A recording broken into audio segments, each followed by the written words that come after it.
नहीं नहीं, इजराइल ने तो हमला इसलिए किया कि वो चाहता नहीं है कि अमेरिका यहाँ से निकले। जो ही उसने शांति वार्ता का वो इस्तेमाल किया, तो सबसे ज्यादा घबराहट अगर किसी को हो रही है तो वो तो इजराइल की हो रही है।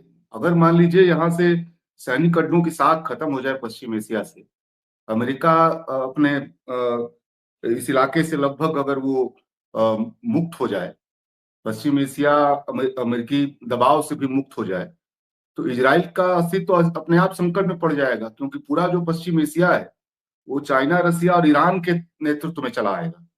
और ईरान के माध्यम से उस इलाके में पूरे उस पश्चिम एशिया को, जैसे अभी तक इजराइल के माध्यम से अमेरिका ये कोशिश कर रहा था, आने वाले समय में अगर जो ईरान अब चाह रहा है, या रसिया, चाइना और ईरान जो चाह रहे हैं कि पश्चिम एशिया को लगभग लगभग अमेरिका से मुक्त किया जाए, उसके सैनिक अड्डों से मुक्त किया जाए, उसके आर्थिक दबाव, उसके सैनिक दबाव से मुक्त किया जाए, और पश्चिम एशिया को रीडिजाइन किया जाए उसको अपने उसमें, और इजराइल के कंट्रोल को, इजराइल के अस्तित्व को, कंट्रोल को लगभग खत्म कर दिया जाए। तो ये उनके पास एक रास्ता तो मिला है, होर्मुज के माध्यम से मिला। ये बात वो उतना पहले फील खुद ईरान को भी नहीं पता था।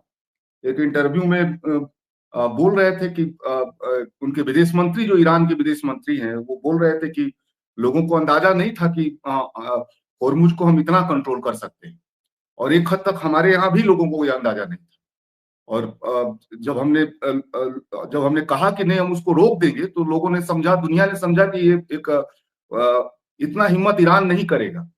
लेकिन हमने ये करके दिखाया, और उनके लाख कोशिश के बावजूद भी वो खोलने की उनकी लगातार पुकारते रहे। अमेरिका पूरे यूरोप को पुकारता रहा कि आप लोग आइए, हुर्मुज को खुलवाने में मदद करिए।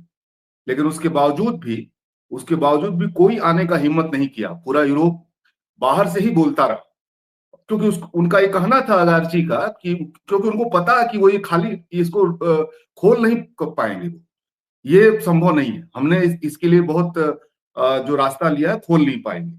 तो अब अगर होर्मुज बंद रहा, सैनिक अड्डों की साख खत्म हो जाएगी, अगर अगर वहां की अमेरिका की जो आर्थिक निवेश है वहां उस इलाके में, उसकी अगर ईरान नाकेबंदी कर देगा, तो फिर बचेगा क्या? फिर इजराइल को इस बात का लगभग अब इस समय बहुत अकेला पड़ता जा रहा है।